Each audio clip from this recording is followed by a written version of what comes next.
Gold medal वाली बहू। सपना के पिता एक गरीब किसान थे।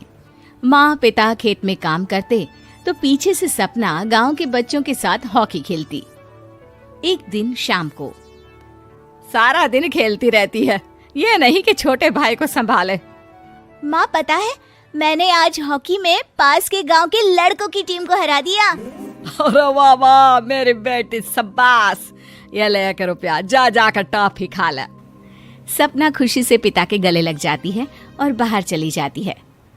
अरे तुम इसको बिगाड़ रहे हो, मैं ना इसकी शादी ही करा दूंगी। ऐसा कैसे शादी करा देगी? हाँ, अभी तो उम्र खेलने की है। माँ बड़बड़ करती वहां से निकल जाती है। लेकिन शाम को उन लोगों के घर कुछ लोग आते हैं।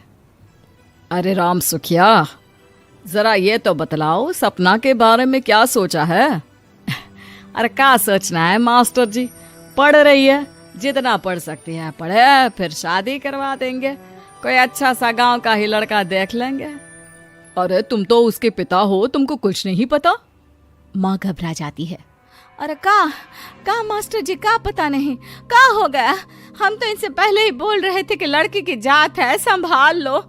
अरे भाभी जी, आप भी ना कभी अच्छा भी सोच लिया करो। अरे सपना क्या खेलती है हॉकी, बड़े से बड़े आदमी भी नहीं जीत पाते हैं उससे। कल गांव में एक टीम आ रही है, लड़कियों की हॉकी खेलने उसे भेज देना, वहां शायद कुछ बात बन जाए।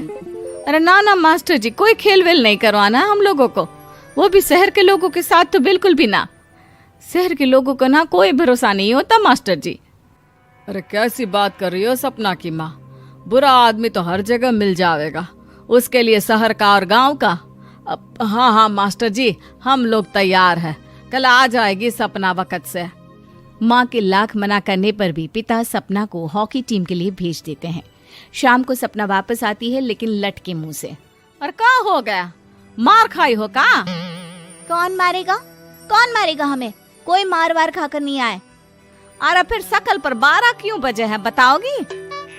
देखो माँ, आप समझोगी नहीं, बताकर फायदा क्या है? अरे बिटिया रानी, हम तो समझेंगे ना, हमें ही बता दे। सपना पापा के गले लग जाती है। पापा, मैं ना सिलेक्ट हो गई हूँ भारत की हॉकी टीम में खेलने के लिए। अरे वाह, ये तो बहुत ही खुशी की बात है मेरे बच्चे। फिर मेरी गुड़िया काहे परेशान है? पापा, मुझे दिल्ली जाना पड़ेगा आगे की प्रैक्टिस के लिए। माँ जो सारी बात सुन रही होती है, जोर से चिल्लाती है। एक पैसा नहीं है मेरे पास, समझे? कुछ नहीं दूंगी। शादी के लिए लड़का फाइनल भी कर दिया है, कल्ले का बेटा, वो शादी कर लेगा तुमसे। सपना पिता की ओर देखती है। अरे देख सपना, खेलने दिल्ली जाना है तो सिर्फ इसी शर्त पे कि आकर कल्ले से बेटे से चुपचाप शादी कर लेगी, बोल। अरे ठीक है ना, कल्ले का बेटा तो बहुत ही समझदार है, सरकारी नौकरी है उसकी, मान गया वो तो सपना शादी कर लेगी। सपना भी धीरू जो कि कल्ले का बेटा था उसे जानती थी। वो मन ही मन सोचती है कि शादी तो वैसे भी होनी है, लेकिन माँ की ये शर्त मान गई तो जीवन जीने का एक मौका तो जरूर मिलेगा। हाँ, मुझे मंजूर है। हाँ, तो कल मैं उन लोगों को बुला लूं? पिता और सपना दोनों एक दूसरे को देखते हैं। अब माँ ठीक है ना, बुलाने की क्या जरूरत है, वो लोग पसंद कर रहे हैं ना मुझे, वही ठीक है। बस आप तो मेरा दिल्ली का बैग पैक कर दो। सपना दिल्ली जाती है, दिल्ली टीम के लिए खेलने के लिए। सपना खूब अच्छा खेलती है और गोल्ड मेडल जीत कर आती है। जब वो गांव आती है तो उसका जोरदार स्वागत होता है। हर कोई सपना सपना चिल्ला रहा होता है। और सपना के पापा, तुम्हारी बेटी ने तो गांव का नाम रोशन कर दिया है। गांव की तरफ से तुम लोगों को गांव में पक्का मकान और सपना को परिषद में पक्की नौकरी देने के लिए हम तैयार हैं।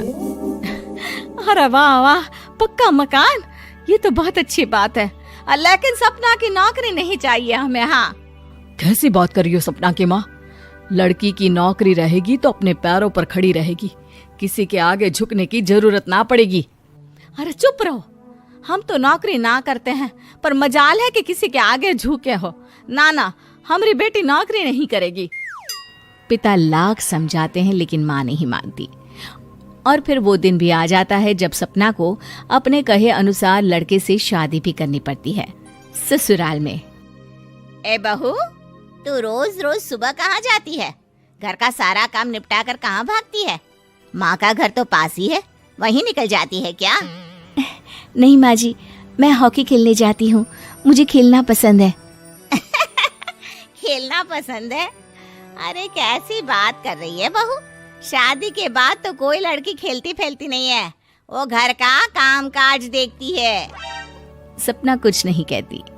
वो एक रोज कमरे में अपनी अलमारी ठीक कर रही होती है कि तब सुनो, वो जो लटक रहा है ना, क्या बोलते हैं उसे? मेडल। सपना पति की बात सुनकर खुश हो जाती है, उनके पास जाती है। मैं सोच ही रही थी कि तुमने कभी पूछा क्यों नहीं। ये मेडल है, मैंने जीता है, पता है, हॉकी में। बड़ा मैदान, बहुत से लोग, 2 टीम और फिर शुरू होता है जुनून। पता है, लगता है जैसे बस जिंदगी यही है, खेलते रहो, भागते रहो, दौड़ते रहो और लक्ष्य को पालो। सुनो ना, मैं ना भारतीय टीम के लिए खेलना चाहती हूँ। माँ, यहाँ तो आ जरा। सपना हैरान हो जाती है कि ये क्या हो गया, पति अचानक से माँ को क्यों बुला रहा है। हाँ बेटा, क्या हो गया? काहे गला फाड़ रहे हो? माँ, ये सपना क्या कह रही है? अरे बीवी तो बोलती ही रहती है बेटा, लेकिन क्या हो गया, चिल्ला क्यों रहे हो? ऐसा क्या बोल दिया इसने? माँ ये बोल रही है कि इसको खेलना है भारतीय टीम के लिए। सपना डर जाती है। नहीं माँ जी, मैंने कहा कि मैं चाहती हूँ कि वो मैं बोला था ना, शादी के बाद कोई खेलता नहीं, घर का काम काज देखता है, लेकिन फिर भी। नहीं माँ जी, ठीक है, मैं घर का काम देखूंगी, कल से मैं खेलने भी नहीं जाऊंगी, माफ कर दीजिए। सपना पति की तरफ देखती है जो माँ की तरफ देख रहा होता है। उसे गुस्सा तो आता है, लेकिन करती भी तो क्या, सास के सामने कैसे पति की क्लास लगाती। अरे बेटा, अब क्यों घूरे जा रहे हो बहू को? माँ, अभी इस बात का फैसला करके जाना, वरना ये तो तेरे कमरे से जाने के बाद मुझे। अब चुप हो जाइए आप, छोटी सी बात का बतंगड़ मत बनाइए। छोटी सी बात? बहू, ये कोई छोटी बात नहीं है। जो लड़की दिल्ली के लिए गोल्ड मेडल ला सकती है, वो देश के लिए भी तो गोल्ड ला सकती है ना। हम लोगों को किसी चीज की कमी नहीं है बहू, घर का काम तो कोई भी कर लेगा, लेकिन देश का नाम रोशन करने के लिए सपना चाहिए। जा बहू, तेरी ट्रेनिंग का सारा इंतजाम तेरे पति ने कर दिया है, जा खेल और देश का नाम रोशन कर। सपना की आंख में आंसू आ जाते हैं। वो सोचती है कि बेटियों को मायके के साथ अगर ससुराल में भी सहयोग मिले तो ऐसा कोई काम नहीं जो वो नहीं कर सकती है।